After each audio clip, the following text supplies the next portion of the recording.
Maiyak ka na talaga dahil sa sinasabi niyo na Hello, assalamualaikum warahmatullahi wabarakatuh. Today, magluluto na naman tayo. So, gagamitin natin ingredients ay onion tsaka garlic. Kaya yan, ayan first tip. So, magluluto tayo ng pipino kung sa Tagalog ay sawiti. So, pinanguha pala niya ni mother sa kanyang garden. Kaya si mother nandun ngayon sa kanyang garden. Kaya naisipan ko na magluto muna ng makakain namin kasi hindi pa kami nakapag-almusal. Nawa ko sa kanila. Kasi sa umaga nandun na naman sila. Kaya naisipan ko na magluto ng dalang pipino kasi hindi naman kami marami. Tatlo lang kami. Pangapat yung pamangkin ko na pero sa madrasya siya ngayon. Kaya naisipan ko na lang na magluto na lang ng pipino. Kaya yun na nga yung sabi ni mother na masaya siya dahil nandito daw ako sa tabi niya. At saka gusto niya daw na dito muna ako sa tabi niya. Kaya nga hindi niya ako pinapawork ngayon kasi na matagal na daw kami hindi nagkasama, almost 4 years. Kaya habang may buhay daw siya, sila, dapat kasama ko din sila, sabi ni mother. Sabi ko, yes naman, dito na lang ako sa inyo muna. Kasi sabi niyo, huwag ko muna mag-work anak kasi magraramadan kami na wala katigyan. Sabi ko, syempre naman, nandito naman ako.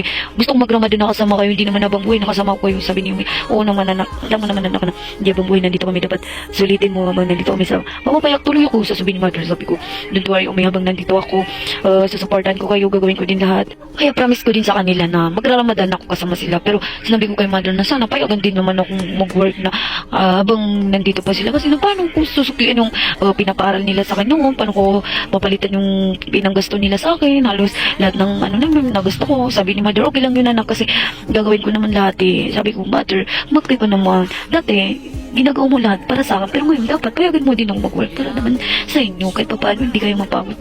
Or di naman kayo magsawa na hingi ako ng hingi ng pera. Parang ganito, ganyan. Kukunin ko lahat ng gusto ko. Sabi ni mother, okay lang yan anak habang nandito ko sa mundong to.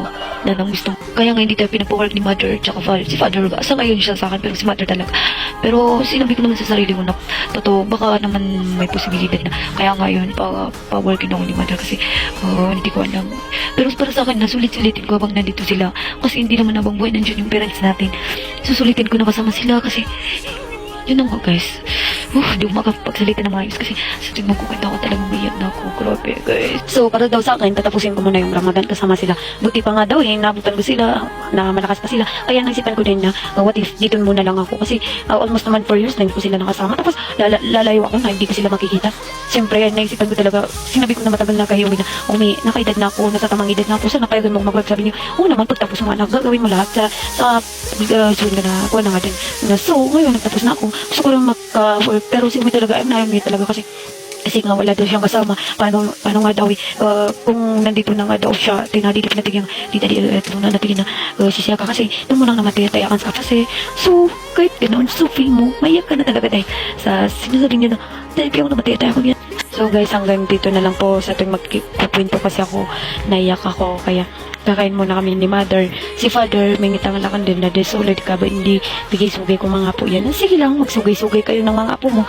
Kakain kami ni Umi. Basta kain ka lang ha. So, thank you for watching.